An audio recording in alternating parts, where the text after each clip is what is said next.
Me voici finalement, à nouveau en train d'écrire dans ces pages. Soulagé de ne pas avoir disparu suite à ma rencontre avec la cauchemardesque. Et donc, je vais vous rapporter cette rencontre qui fut riche en révélations et en décisions. Mais pour commencer, revenons au moment où la cauchemardesque m'a invité à la rejoindre, en me faisant signe à travers les caméras de surveillance du labyrinthe. J'avais peur, mais je me suis dit que ça ne pouvait plus durer. Et de plus, j'avais compris en partie ce qu'elle était, grâce à un détail qui m'avait échappé jusque-là. Je décida donc de faire disparaître le labyrinthe, d'ouvrir les portes de la bibliothèque et de partir à la rencontre de la cauchemardesque. Et déjà, quand j'ouvris les portes et que je la vis au loin me fixant,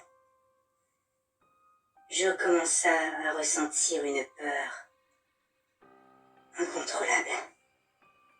Le genre de peur qui nous écrase le cœur, brouille notre esprit, nous donne des frissons, glace notre sang et nous paralyse. Tout ça à la fois. Autant dire que je ne me sentais vraiment pas bien. Mais je ne pouvais plus faire marche arrière. Alors, malgré la difficulté à me mouvoir et à avancer sans prendre mes jambes à mon cou, je m'approcha de la créature.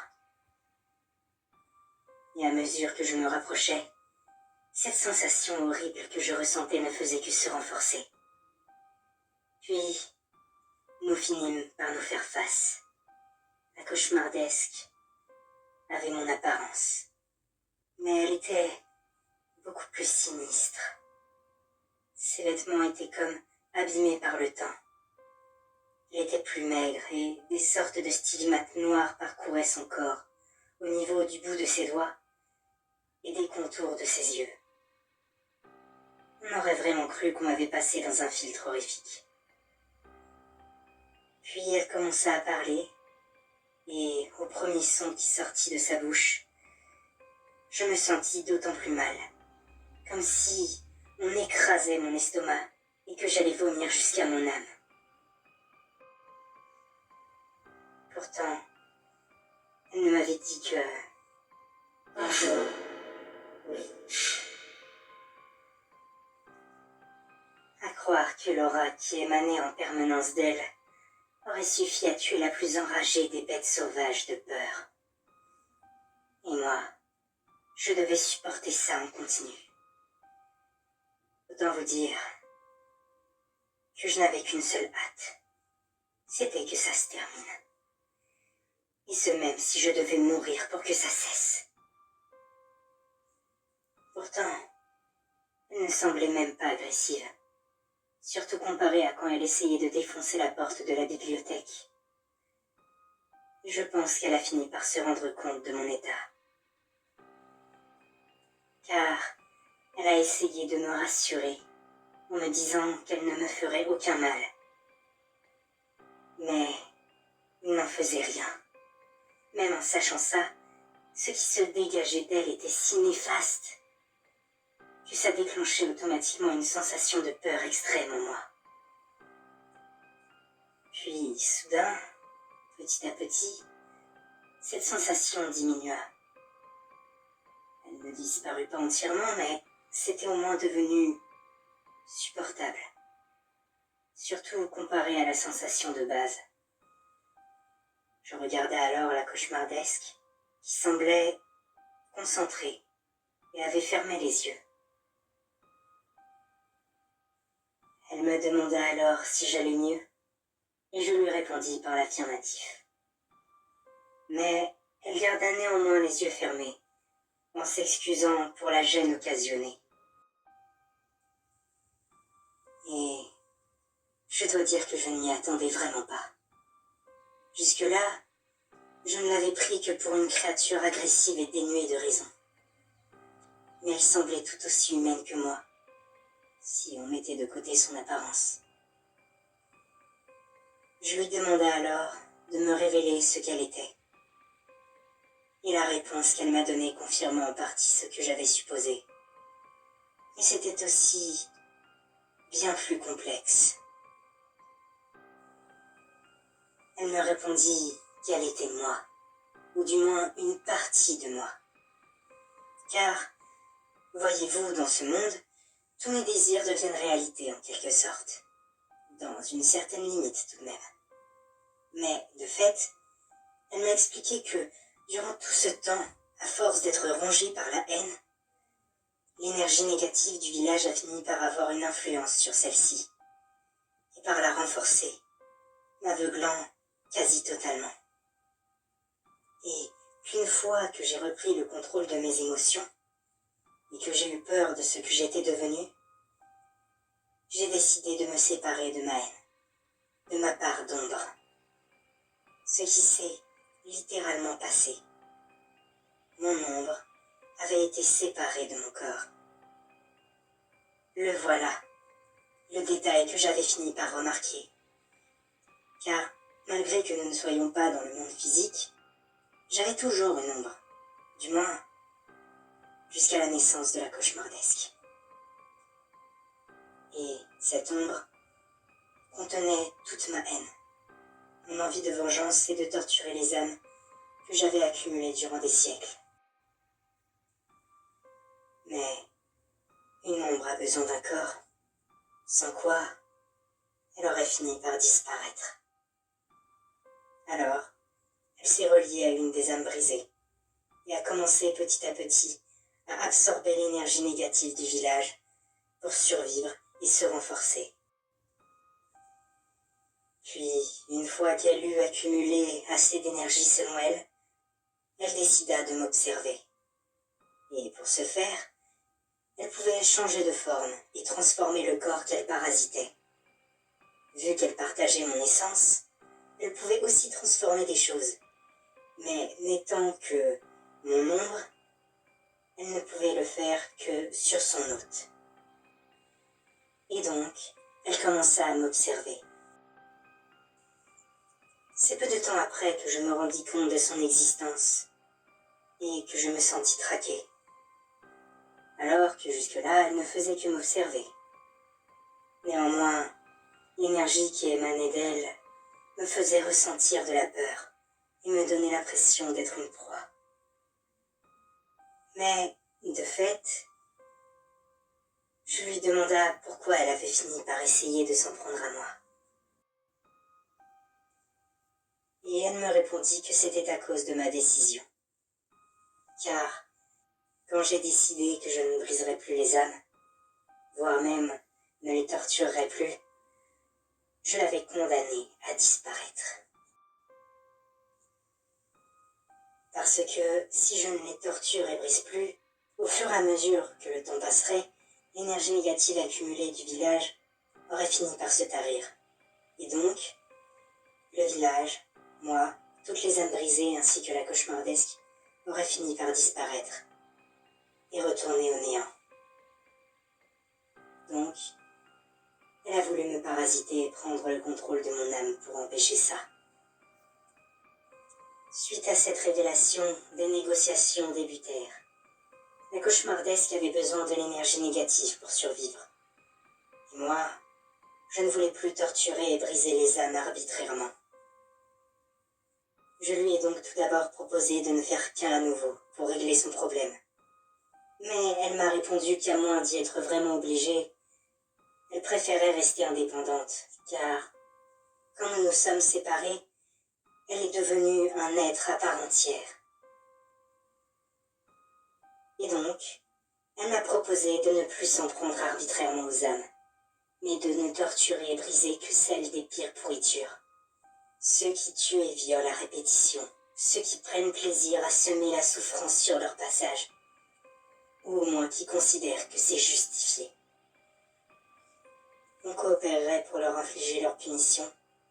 ce qui lui permettrait de ne pas avoir à me parasiter, qui ferait qu'on ne s'en prendrait plus aux innocents, et de faire subsister le village et la cauchemardesque au passage. Et même si j'avais quelques réserves, j'ai décidé d'accepter. Après tout, je n'avais pas envie de me faire parasiter, et si ça pouvait régler notre problème, je voulais bien essayer. La cauchemardesque a eu l'air satisfaite de ma décision, et conclut en me disant qu'elle resterait dans le cimetière du village, car c'est là que l'énergie est la plus présente. Et dès qu'une âme arriverait dans le village, nous déciderions ensemble de son destin. En attendant, elle me laisserait finir mon journal, qui me tient tellement à cœur. Puis elle a disparu dans la brume, comme une ombre. Quelques secondes plus tard, je ne ressentais plus sa présence terrifiante, et je décida de retourner à la bibliothèque pour vous faire part de ce qui s'était passé.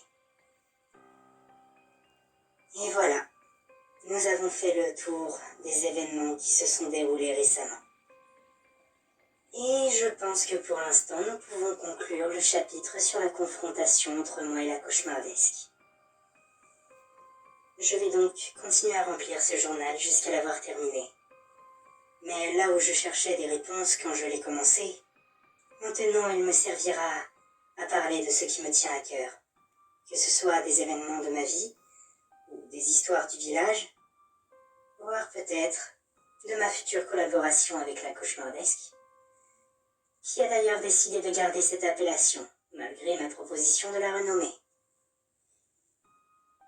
En tout cas, j'ai déjà une idée de ce dont je vais parler au prochain chapitre, et j'espère que ça vous plaira. En attendant, je vous laisse ici pour ce chapitre, et je vous retrouve au prochain.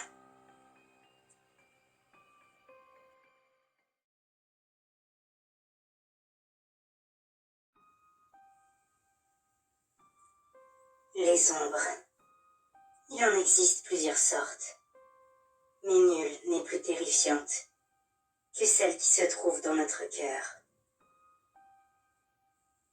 Je sais de quoi je parle. Durant des années, j'ai été dominée par ces ombres, ces ténèbres. Je m'y suis enfoncée toujours plus profondément. Et une fois que je m'en suis libérée, elles ont fini par refaire surface.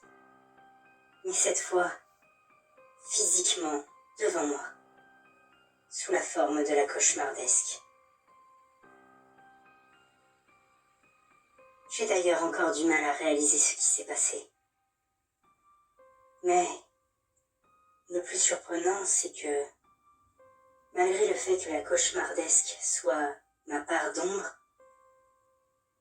je n'ai pas vu en elle que de la noirceur. Comme si il restait en elle une infime part de lumière, de bienveillance. Après tout, elle m'a laissé le choix, au lieu de simplement prendre possession de mon âme. Elle a même accepté de ne plus s'en prendre qu'aux âmes les plus corrompues par la peur et la haine. Celles qui ont intentionnellement fait du mal. J'imagine que même au plus profond des ténèbres, une petite lueur peut subsister. Mais cette lueur, vient-elle aussi de moi? Ou est-elle née de la cauchemardesque? J'imagine que je n'aurai sûrement jamais la réponse. Puis, je parle de la cauchemardesque, mais même en moi, il reste une part d'ombre. Il faut croire qu'elle n'a pas appris tout ce qu'il y avait de sombre en moi. Après tout, même après sa naissance, je ressentais encore de la colère, de la rancune. Et, je l'avoue, du plaisir derrière la souffrance d'anciennes âmes qui ont fini ici. D'ailleurs, en réfléchissant, je me suis demandé ce qui nous différencie, moi et la cauchemardesque. Je suis donc, un peu à contre-cœur, allé m'entretenir avec elle. Et, bien évidemment, en arrivant vers le cimetière du village, j'ai très vite ressenti sa présence oppressante. C'est notamment à cause de cette sensation abominable que sa seule présence procure que j'y suis allé un peu à reculons. Mais aux portes du cimetière, la sensation diminua fortement. C'est un peu dérangeant de savoir qu'elle me sent et sait où je me trouve à tout moment. Là où moi je sais là où elle se trouvait, que parce qu'elle me l'avait dit à notre dernière rencontre. Et aussi grâce à son aura, qui est si forte que je ne pouvais pas la rater. Et donc, une fois à nouveau face à face, je lui ai demandé ce qui nous différencie l'une de l'autre. Et voilà ce qu'elle m'a répondu. Ce qui nous différencie, toi et moi, c'est trois choses. Premièrement, le remords. Je ne ressens aucun remords à torturer toutes ces âmes. Deuxièmement, l'intensité des sentiments. Je prends bien plus de plaisir à faire souffrir et à punir les autres. De plus, je suis plus violente et sauvage que tu ne l'es actuellement. Et enfin, troisièmement, nos objectifs. Toi, tu punis les âmes pour leur offrir une pseudo-justice à leurs victimes. Et pour protéger ceux qui auraient pu le devenir. Là où moi, je ne fais que laisser libre cours à ma rage sanguinaire. Et je me nourris du mal au fond du cœur de ces misérables. Cette réponse eut pour effet en même temps de me rassurer et à la fois me terrifier. J'étais rassurée de savoir que j'étais potentiellement meilleure que je ne le pensais, mais aussi terrifiée par les paroles de la cauchemardesque, qui laissaient envisager une collaboration des plus chaotiques. Enfin, au moins, j'avais ma réponse. Et je pouvais enfin réellement aller de l'avant. J'allais donc punir et protéger, et la cauchemardesque allait se déchaîner. Et au moins par sa présence, je pouvais être quasi assuré que je ne serais plus englouti par les ténèbres, vu qu'elle les absorbe en continu.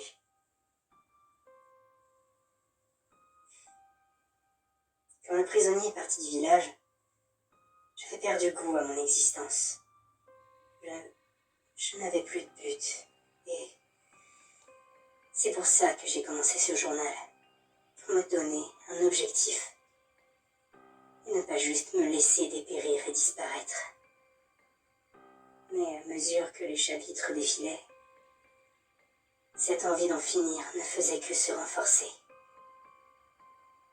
Mais maintenant, j'ai réellement trouvé un objectif. Et une vraie raison d'exister. Je ne suivrai plus le choix que m'a proposé la cauchemardesque, juste parce que je n'avais pas le choix, mais bien pour réaliser mes propres désirs. Et nous verrons bien ce que ça donne. Et donc, si d'ici la fin de ce journal nous finissons par punir ensemble une nouvelle âme, je vous en ferai part dans un chapitre. En attendant, je continuerai de vous ouvrir mon cœur et mon passé, ainsi que celui du village, à l'intérieur de ces pages.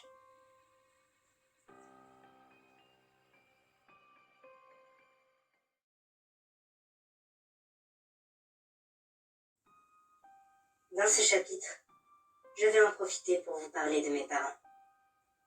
Autrement dit, ma mère biologique, tuée par les habitants du village originel, ma deuxième mère, qui m'a recueillie et m'a élevée jusqu'à ce que je quitte la maison, en quête de ma vengeance, et mon père, que vous connaissez bien si vous avez suivi le récit du prisonnier.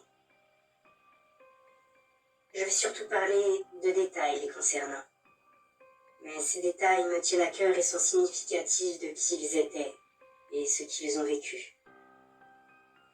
Et donc, commençons par ma mère biologique. Comme vous devez le savoir, ma mère était la prostituée du village. Ce faisant, très jeune, j'ai eu connaissance de ce qu'étaient les relations sexuelles. Même si, jusqu'alors, je n'ai connu que les pires représentations. Les clients de ma mère, pour la plupart, la malmenaient pendant l'acte. Ils se comportaient comme des brutes, des bêtes.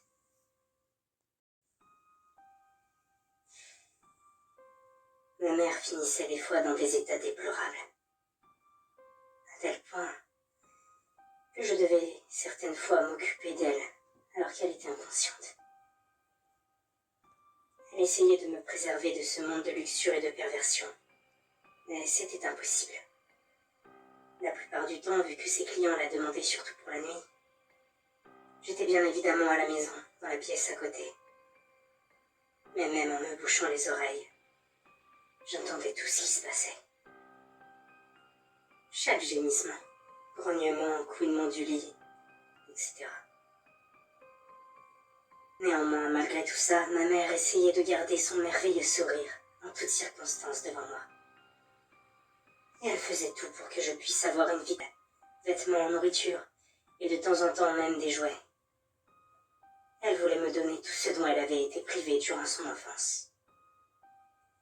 Et elle est toujours douce et chaleureuse malgré toutes les souffrances qu'elle avait vécues.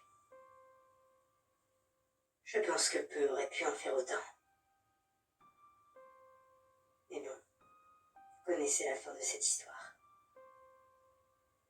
Et c'est là que ma deuxième mère m'a sauvée du village et a décidé de s'occuper de moi. Au début, ce n'était pas facile. Nous ne parlions pas beaucoup et je passais la plupart du temps dans mon lit, à pleurer. Je n'arrivais même plus à dormir sans penser à cette nuit où le village m'avait pris ma mère. Et elle, de son côté, ne savait pas comment agir avec moi et elle ne voulait pas me brusquer. De plus, elle devait sûrement penser à sa défense. Mais en moi, la tristesse a fini par faire place à la colère. Et j'ai décidé d'apprendre la sorcellerie. Car, par le plus grand des hasards, ma deuxième mère était une sorcière. Même si c'était une sorcière blanche. Et donc, j'ai commencé à me rapprocher d'elle. Et quand nous nous sommes assez rapprochés, je lui ai demandé de m'apprendre la sorcellerie. Elle a accepté, en me donnant comme condition de ne pas dire à de mauvaises fins. Et, comme je le savais, j'ai rompu cette promesse. Après, même si à la base je me suis rapproché d'elle par intérêt, nous avons quand même fini par réellement nous rapprocher et nous apprécier. Même si, vers mes 13 ans, nous avons commencé à nous disputer, à cause de mon intérêt grandissant pour la magie noire. Puis vous connaissez la suite. J'ai faim de ne plus m'intéresser à la magie noire pour endormir sa vigilance, et quand elle n'a plus fait attention, je lui ai écrit une lettre de remerciement et d'adieu. Je ne l'ai plus jamais revue depuis. Et oui, je ne suis jamais rentrée, car je savais qu'elle ne serait pas d'accord avec ce que je voulais faire. Et je n'avais pas envie qu'on se sépare sur une dispute. Après tout, elle était peut-être maladroite de temps en temps, mais elle a toujours été patiente et à l'écoute quand j'en avais besoin. J'imagine que mon départ a dû lui briser le cœur. J'espère qu'elle aura fini par s'en remettre, qu'elle aura continué sa vie sans trop penser à moi. Même si j'en doute un peu.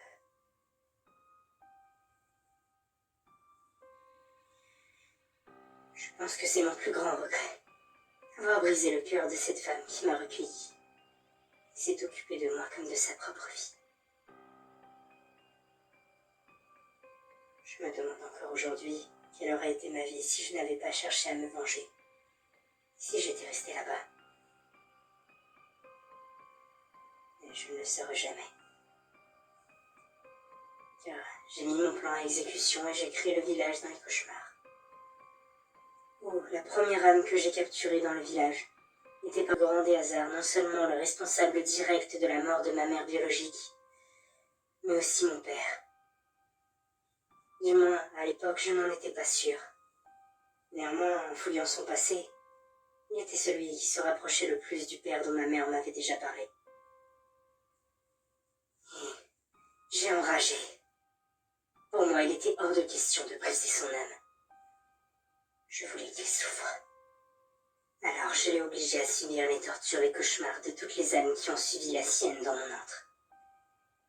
Et au départ, il ne comprenait absolument pas ce qui lui arrivait. Il essayait de s'échapper et il était dévoré par la peur et l'incompréhension. Il suppliait pour qu'on le laisse partir et qu'on arrête son supplice. Et au fil du temps, il a fini par se résigner. La souffrance était devenue son quotidien. Il ne pouvait plus s'en échapper. Alors à quoi bon se battre ou en avoir peur?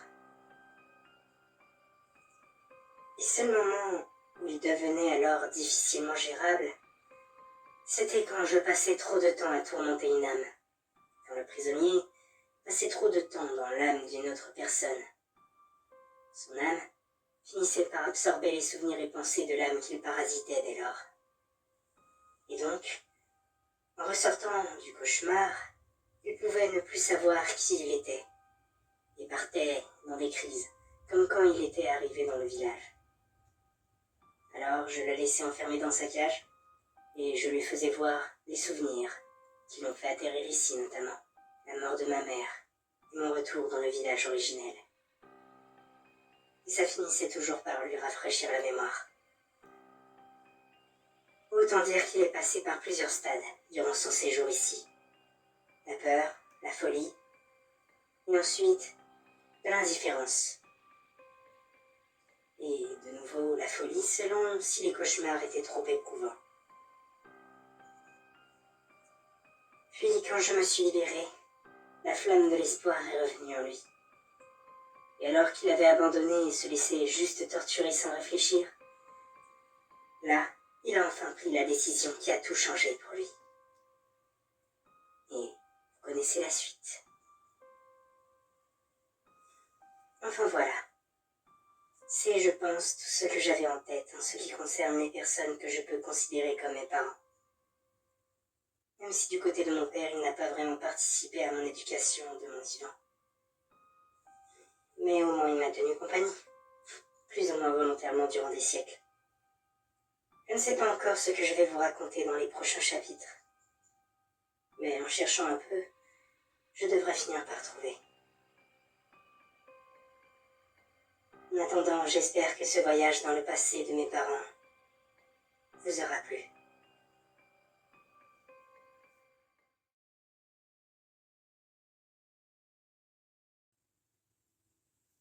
Je réfléchissais au futur chapitre du journal, comme à mon habitude, en cherchant dans les différentes histoires des âmes brisées, et en me baladant dans le village.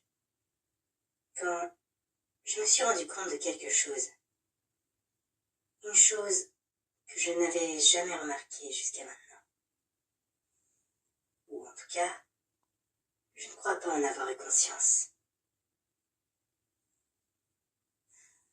Le silence, le calme, l'impression que le temps s'est figé. Le village semblait si tranquille. Jusque-là, à cause de ma rage, puis de mes tourments intérieurs, et enfin avec les événements liés à la cauchemardesque, je n'avais jamais remarqué à quel point le village était calme. Dans cet endroit, entre le monde des vivants et celui des morts, régnait une paisible atmosphère. Un lieu hors du temps, baignant dans la brume épaisse. C'était la réplique presque exacte du village originel, à quelques détails près. Et pourtant, les deux étaient radicalement différents.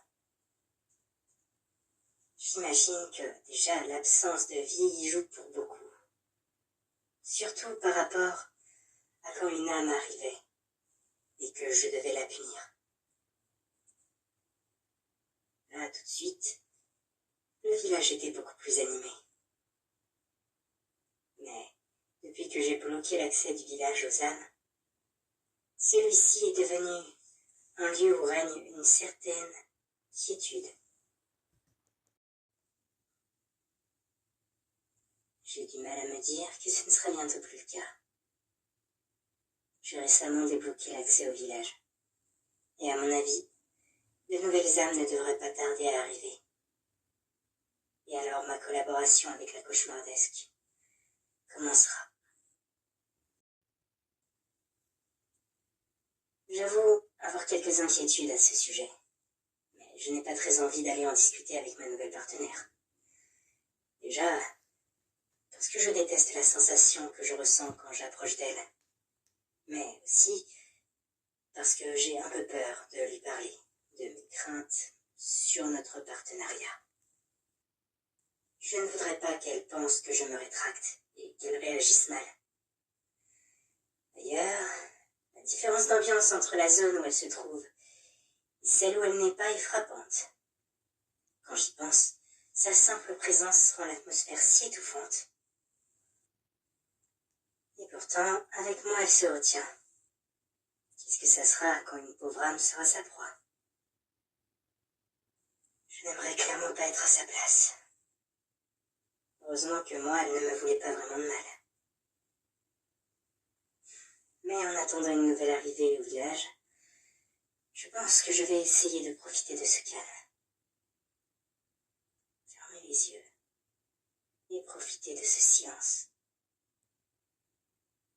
Rien que fermer les yeux sans bouger me fait me sentir si sereine. Ça fait si longtemps que je n'ai pas ressenti ça.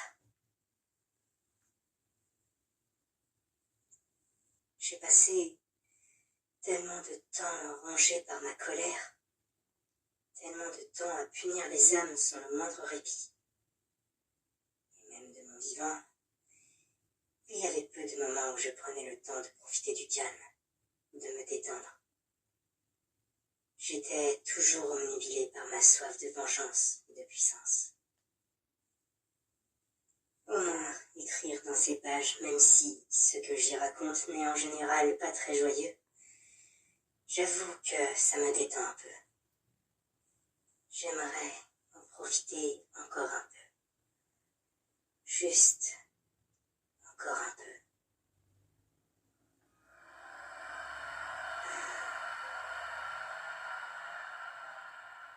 Je le sens.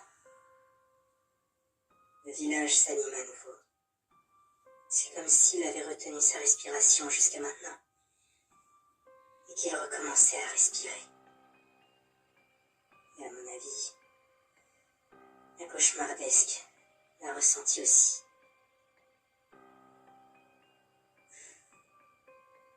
Je pense que je devrais y aller. Je ne voudrais pas faire attendre notre invité, et encore moins ma chère partenaire.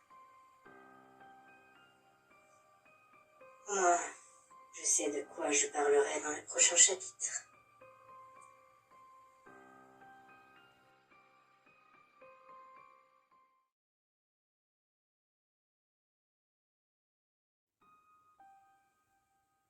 La dernière fois, je vous ai laissé sur l'arrivée d'une nouvelle âme dans le village. Et maintenant que nous en avons terminé avec celle-ci, je vais vous raconter ce qui s'est passé. La nouvelle âme venait d'arriver, brisant ainsi la quiétude du village et de mon esprit, et je m'empressais alors de rejoindre la cauchemardesque dans la bibliothèque, pour et inspecter l'âme avant de potentiellement la torturer. Une fois que nous nous sommes rassemblés toutes les deux dans la pièce où j'inspecte les âmes, j'ai extrait les souvenirs de notre invité, qui était visiblement un homme d'environ la trentaine, et pour un nouveau départ, on peut dire que ça commençait fort. C'était un véritable fou dangereux. Ce type enlevait des gens et les tuait de diverses manières pour les transformer en œuvres d'art. En ce qui concerne sa peur ou sa haine, il haïssait simplement le genre humain et pensait qu'il rendait le monde meilleur en les tuant et en les transformant en chefs-d'œuvre, comme il disait. Et je peux vous assurer que ces souvenirs contenaient vraiment des choses pas belles à voir. Des empilements de morceaux de cadavres, des mélanges avec divers objets insérés dans de multiples endroits ou encore des pièces entières repeintes de sang avec des morceaux suspendus au plafond par les intestins de ses victimes. On avait les images, mais heureusement, on n'avait pas les odeurs qui allaient avec. Tandis que je ressentais une horreur profonde, une horreur encore plus effrayante se révéla à moi, accompagnée d'une sensation que je commençais à bien connaître. Jusqu'alors, la cauchemardesque avait retenu son aura pour ne pas me mettre mal à l'aise. Mais soudain, je sentis sa pression terrifiante. Et quand je vis son visage, c'est là que je compris enfin l'horreur qu'elle représentait. Elle regardait fixement l'âme du sale type dont nous inspections les souvenirs. Et elle affichait une expression que je n'avais alors jamais vue chez elle. En général, son visage semble dénué de toute émotion. Et en cet instant, elle avait un large sourire, avec la bouche entr'ouverte dégoulinante de salive, et avec des dents si larges et pointues que je me demandais bien comment elle pouvait même fermer la bouche avec pareille dentition. Et son regard, on aurait vraiment dit une bête affamée, qui ne s'était pas nourrie durant des jours, et qui tombait sur son mets favori. Mais elle se rendit vite compte de la terreur qui devait se lire dans mon regard, et du malaise que je ressentais, dû à son aura qui était libérée à plein régime. Car elle retrouva instantanément son inexpressivité habituelle, et l'atmosphère devint bien plus supportable. Puis elle s'excusa et me demanda comment je pensais procéder avec la raclure qui nous faisait face. Et j'avoue que j'étais un peu perdue.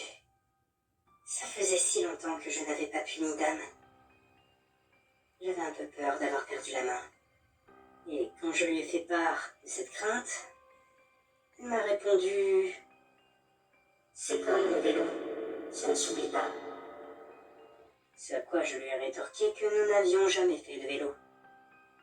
Puis elle conclut par un « tu as compris l'idée ». Suite à ça, nous avons discuté de comment nous allions nous occuper de lui, jusqu'à tomber d'accord. Et il est maintenant temps de vous raconter ce que nous lui avons fait subir.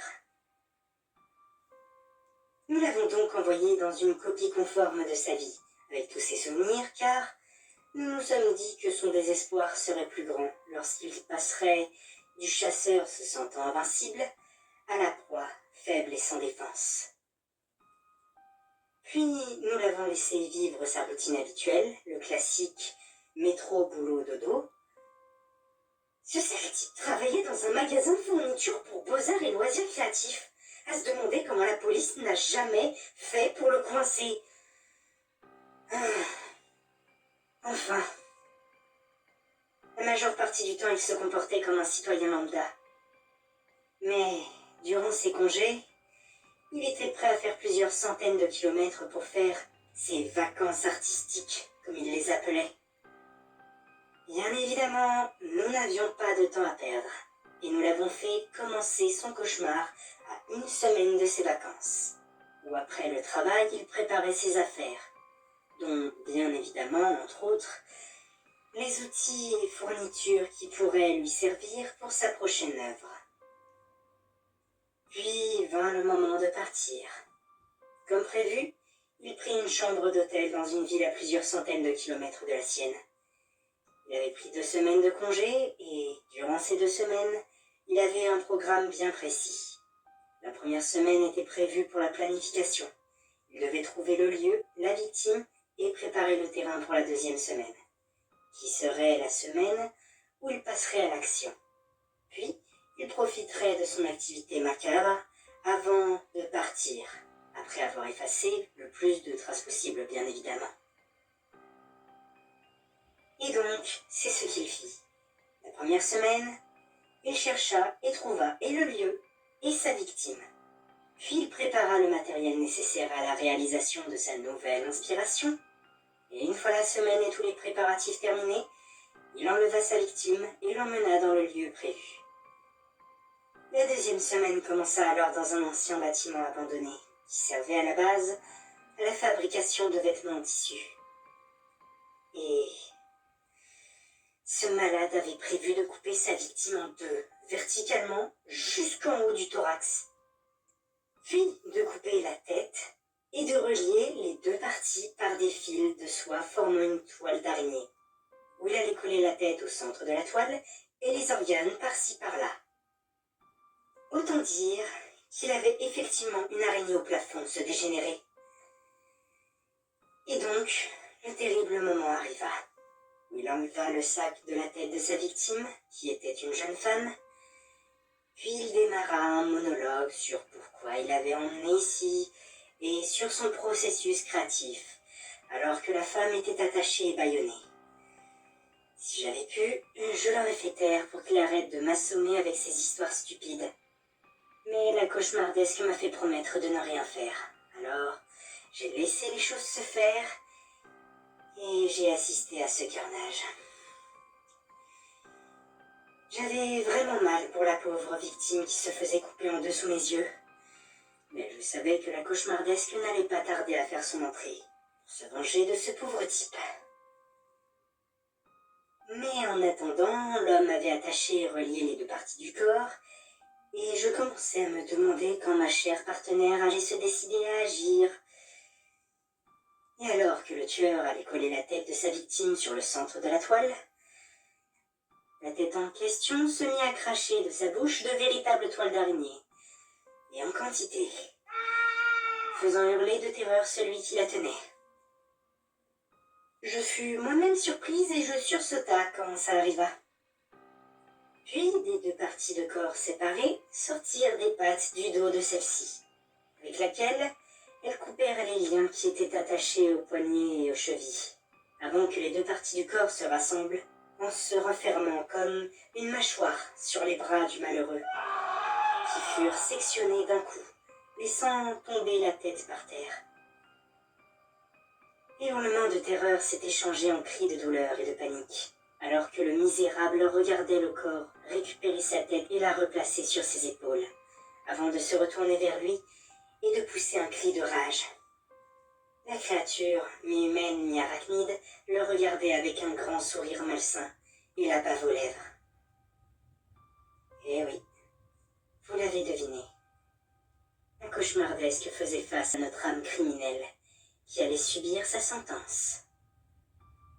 Une traque commença alors, où le condamné coura aussi vite qu'il put pour fuir la créature qui le poursuivait, alors que les moignons de ses bras saignaient abondamment. Et ça dura jusqu'à ce que notre invité s'effondre d'épuisement à cause de l'hémorragie. Et quand la cauchemardesque le rattrapa, elle éclata d'un rire frénétique, voire diabolique, avant de lui sauter dessus et de le déchiqueter, brisant son âme au passage. J'ai fait disparaître le décor qui avait servi au cauchemar, et j'alla voir la cauchemardesque et la nouvelle âme brisée. Je m'inquiétais un peu car ma pauvre amie s'était fait couper en 2 quand même. Mais Quand je lui fis allusion à ce moment, elle me répondit qu'elle avait simulé la douleur, qu'elle ne ressentait rien, car ce corps n'était qu'un vaisseau, et donc, qu'importe ce qui lui arrive, elle ne ressentait aucune douleur physique. Suite à cette réponse, je la laissa emmener l'âme brisée dans le cimetière, et je fus mi-rassuré, mi-dérangé de la réponse de la cauchemardesque. Mais bon, si ça ne la dérange pas elle, c'est ce qui importe. Enfin, voilà ce qui s'est passé. Et si vous l'avez remarqué, je n'ai pas nommé l'âme du jour. Et très franchement, je n'en ai pas très envie. Mais si vous voulez, nous pouvons l'appeler Raclure. Comme ça, nous avons une appellation commençant par un R. En tout cas, en ce qui me concerne, pour l'instant, même si c'est un peu bizarre, je suis plutôt satisfaite de ma collaboration avec la cauchemardesque. Et je pense que je vais simplement conclure ce chapitre là-dessus. En ce qui concerne le prochain, nous verrons bien ce que je vous raconterai dedans.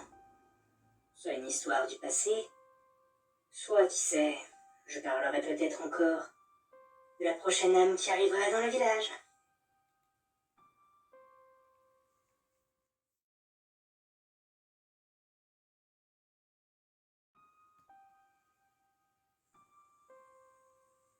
Ça fait un petit moment que je n'ai pas écrit dans ces pages. Je dois avouer que je ne savais pas trop quoi raconter. Mais récemment, une nouvelle problématique s'est révélée en ce qui concerne le village. Et, par extension, la cauchemardesque. En effet, j'ai remarqué quelque chose en vérifiant la malédiction du village et la quantité d'énergie négative, pour voir si l'arrivée de la dernière âme avait eu un effet dessus. Après tout, ça faisait un moment qu'il n'y avait pas eu de nouvel arrivant. Et de fait, j'ai découvert que la quantité d'énergie négative avait baissé depuis. Et ce, significativement. Je n'avais plus pensé à vérifier depuis des années, vu qu'elle ne semblait pas baisser. Mais je pense que, depuis que j'ai arrêté de punir, briser et accumuler les âmes, les réserves d'énergie du village ont commencé à se tarir petit à petit. Et ma confrontation avec la cauchemardesque n'a pas dû aider à les préserver. En me rendant compte du problème, j'avais peur que la cauchemardesque le remarque. Mais si je n'allais pas la prévenir, qu'elle le découvre par elle-même et qu'en plus, elle apprend que je lui ai caché. Je savais que je risquais de le regretter. Donc je suis partie immédiatement pour la prévenir de ma découverte. Une fois arrivée au cimetière, j'alla à la rencontre de ma chère amie, un peu angoissée néanmoins, et pas que par son aura. Et quand je lui ai appris la nouvelle, elle me répondit qu'elle était déjà au courant, qu'elle ressentait l'énergie environnante constamment et avait remarqué la diminution de celle-ci. Je fus bien évidemment surprise en entendant ça. Je lui demanda alors si ça l'inquiétait et si elle avait une solution. Et elle me répondit que oui, ça la préoccupait, mais qu'elle n'avait pas pour l'instant trouvé de solution. Nous avons donc réfléchi et discuté longtemps ensemble, à tel point que je fus surprise de ne plus ressentir de gêne à ses côtés. Je me demande si je me suis habituée à son aura, ou si elle l'avait tellement réduite que je ne la sentais presque plus. Mais bon, sur le moment, nous étions occupés par autre chose et je n'ai pas cherché à comprendre plus que ça. Notre problème était donc la baisse de la quantité d'énergie négative, découlant de mon choix précédent de ne plus torturer les âmes, mais aussi de notre choix actuel d'être plus sélective sur les âmes à punir, faisant que la quantité d'énergie récoltée était moins importante que d'ordinaire, et donc ne permettait pas de réduire la perte. Nous devions donc régler le problème en commençant par nous attaquer à la cause de celui-ci. Plusieurs propositions ont été faites. Recommencer comme avant, punir de temps en temps des âmes moins corrompues, torturer plus longtemps les âmes pour essayer de capter plus d'énergie, en essayant de ne pas trop utiliser d'énergie, mais finalement, j'ai eu une idée, qui plut tout de suite à la cauchemardesque en plus. Au lieu de recommencer comme avant, de faire des exceptions à notre nouvelle règle, ou d'essayer de doser la quantité d'énergie récoltée et utilisée, nous allons simplement élargir les critères requis pour finir dans le village, augmentant ainsi le nombre de cibles potentielles. Nous ne nous concentrerions plus seulement sur ceux qui se sont laissés consumer par la peur et la haine, faisant souffrir les autres, mais tout simplement sur tous ceux qui font souffrir les autres ou feraient d'horribles choses, que ce soit par peur, par haine, par plaisir, indifférence.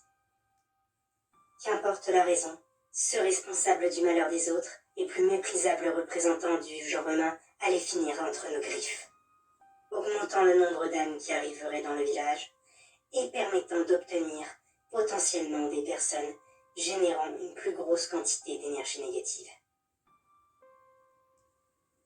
Mais pour ce faire, nous devions modifier l'essence même de la malédiction du village. Et nous devions le faire ensemble. Ça allait demander beaucoup d'énergie négative, mais si l'on réussissait, ça pouvait sauver le village et nous permettre de ne pas revenir en arrière. Alors, nous nous sommes toutes deux rendues à la source de la malédiction, et nous avons tout donné pour la modifier. L'exercice était intense et fatigant. Nous avons dû utiliser la moitié de la réserve d'énergie négative actuelle. Mais nous avons réussi. La source de la malédiction a été modifiée, et désormais, une plus grande diversité d'âmes arrivera bientôt au village. Et je dois avouer que j'ai plutôt hâte au fond de moi. Moins que la cauchemardesque, mais un peu tout de même. Je vous tiendrai au courant des répercussions de notre décision dans le prochain chapitre. Mais je pense que je laisserai le temps à plusieurs âmes de finir entre nos griffes avant de vous raconter quoi que ce soit. D'ici là, soyez sages. N'oubliez pas que désormais, qu'importe votre raison, si vous faites du mal, vous pourriez bien atterrir dans le village.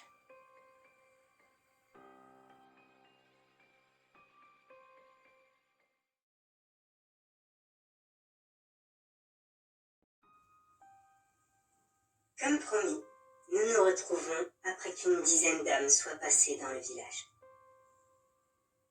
Il y avait encore des âmes consumées par la peur et la haine, mais aussi d'autres âmes qui soit prenaient plaisir dans la souffrance des autres, soit s'en fichaient, ou encore d'autres possibilités que je vais essayer de vous exposer dans les derniers chapitres qui nous restent.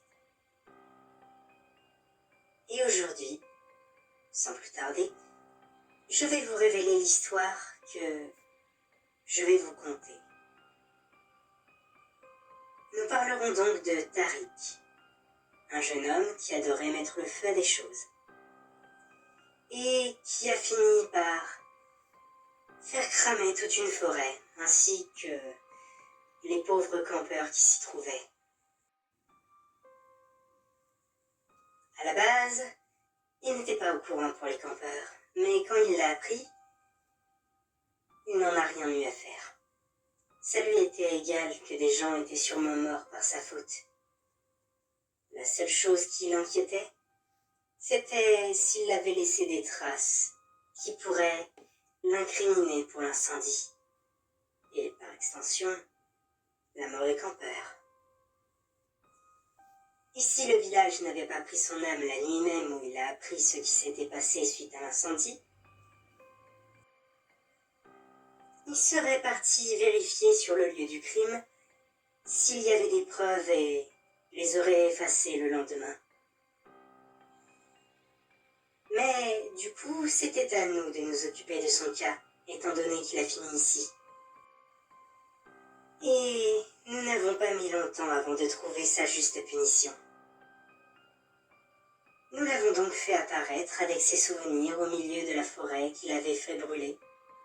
Et donc, à son réveil, il se trouvait au milieu de ce lieu dévasté, entouré de souches d'arbres calcinés, de cendres et de fumée. L'air était difficilement respirable, et la fumée obstruait sa vue. Il se demandait ce qu'il pouvait bien faire là, un peu paniqué. Et il se mit vite à marcher dans une direction au hasard. J'ai toujours aimé les forêts et les labyrinthes, car on pouvait les étendre à l'infini, pouvant jouer avec les sens, la patience et la détermination des âmes condamnées.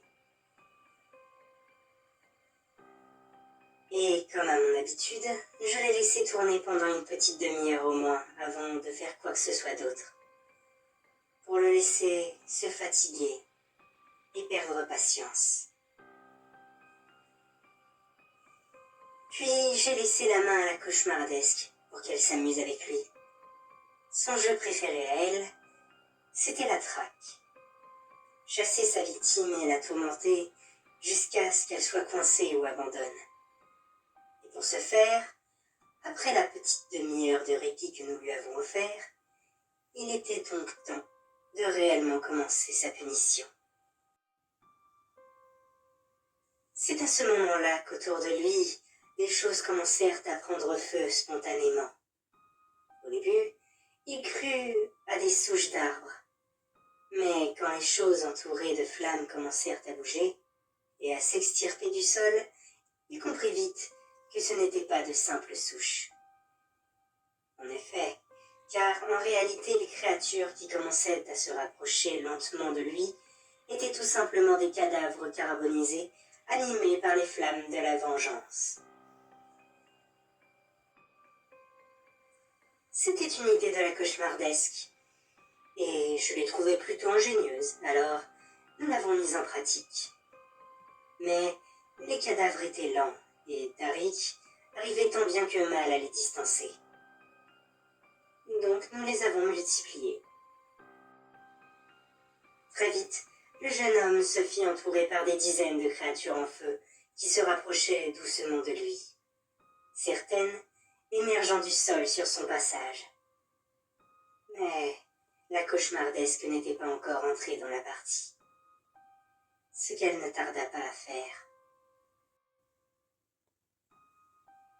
Durant sa fuite, Tariq remarqua que de chaque cadavre s'envolait une flamme et que toutes ces petites flammes se rassemblaient, formant au-dessus de lui une immense boule de feu. En voyant l'astre incendiaire au-dessus de lui, il savait qu'il était fini.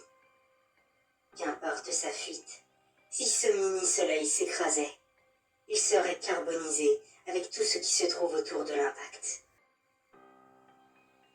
Mais alors qu'il ne bougeait plus, paralysé dans un mélange de terreur et d'émerveillement devant le feu céleste, ce dernier commença à bouger, mais pas comme s'il tombait, plutôt comme s'il prenait forme. Quelques secondes plus tard, l'astre prit la forme d'un gigantesque serpent de feu qui plongea sur le sol et entoura Tariq.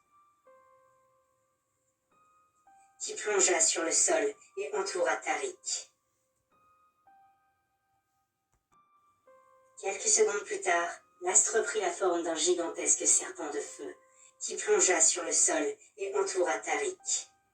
Ce dernier était terrifié et fasciné par la créature. Il ne pouvait ni bouger, ni parler, tellement il était submergé par les émotions et les événements. Puis le serpent se mit à parler, d'une voix puissante. Le feu te fascine. Il t'émerveille. Mais par ta faute, à cause de ton obsession, des gens sont morts. Maintenant,